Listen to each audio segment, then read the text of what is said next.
ம்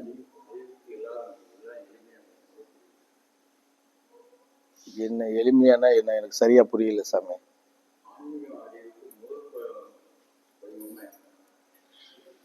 ஆன்மீகவாதிக்கு முதல் படிவம்னா என்னவா?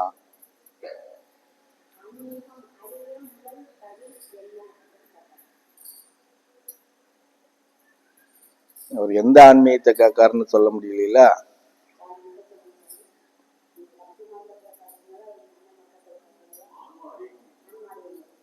ஆன்மா ரீதியாவா?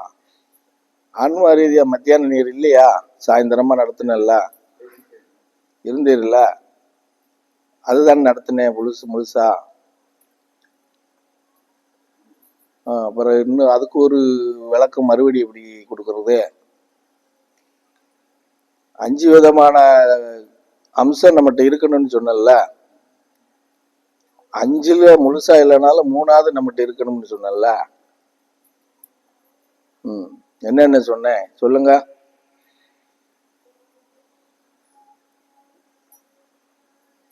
யார் வேணாலும் சொல்லலாம். அவர் கேட்டாருங்கிறதுக்காக அவரே தான் பதில் சொல்லணும் இருக்கா என்ன? ம் ம் பற்று அதுக்குள்ள வராது,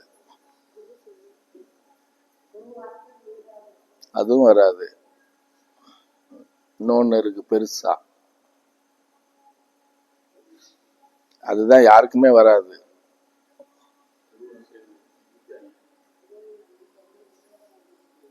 தான்ப்பா குரு நம்பிக்கை. இப்பதானே குரு நம்பிக்கை அப்படின்னு சொல்லிட்டு முதல்ல சொல்லல. இல்ல, குரு நம்பிக்கை பதில தான் குரு பற்றுன்னு சொன்னேன். சரியா? குரு வார்த்தையை மதிப்பது, குரு விசுவாசம், குரு நம்பிக்கை, இந்த 3ம் எந்த அளவுக்கு நம்ம கிட்ட குறையாம வச்சு பாதுகாக்கிறோமோ அந்த அளவுக்கு நம்ம ஆன்மா ரீதியான ஆன்மீகத்துல பயணம் பண்ணலாம். எப்படி? ஆன்மா ரீதி ஆன்மீகத்துல பயணம் பண்ணலாம். இந்த 3லயும் பண்ணும்போது ஒரு வேலை செய்ய சொன்னேன். என்ன செய்ய சொன்னேன்? உங்க ஆன்மாவை நீங்க பலப்படுத்திக்கணும்னா இதுக்கு கூடயே ஒண்ணு செய்ய சொன்னேன். குருமந்திரம் நம்ம எல்லா நேரத்திலையும் குருமந்திரத்தை நமக்குள்ள கொண்டுட்டு போகணும்.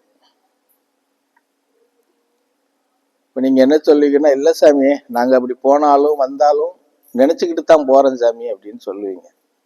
பதில் உங்கள்ட்ட அப்படிதான் வரும். சரியா? பாத்திரத்துல சாப்பாடு நிறைய இருக்கு. சாப்பாடு இருக்கா அப்படின்னு பார்த்துட்டு கேட்டுட்டு போயிட்டா வயிறு நிறைஞ்சிருமா? சாப்பிட்டாதான் நிறையும், பசி தீரும். அது மாதிரி நீ நினைச்சுக்கிட்டு போனா காரியமாகாது. இது அது முழுமைங்கிறது சொல்ல முடியாது. அந்த குருமந்திரத்தை முழுமையா நமக்குள்ள ரன்னிங்கில் வச்சிருக்கணும்.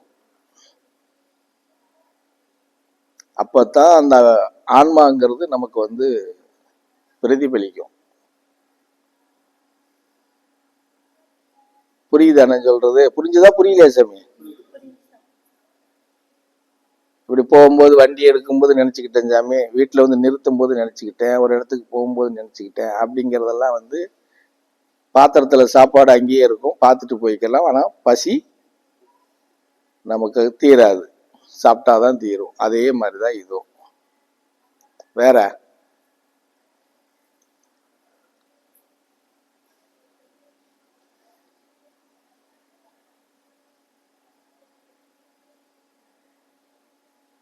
இப்ப சொன்னதுலயே கேள்வி கேட்கலாம். இப்ப பதில் சொன்ன இல்லையா, அந்த பதில் சொன்ன இதுலயே கேள்வி கேட்கலாம். நீங்க தெளிவான பக்தர்களா இருந்தா.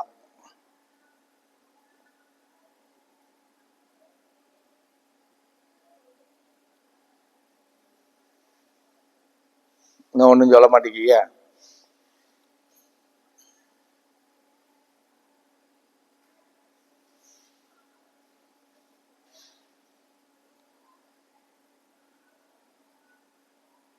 நீ என் முன்னாடி இங்கே வந்து உட்காரு, எனக்கு இங்கேருந்து குச்சி கூட எட்டாது. ஆமாம்.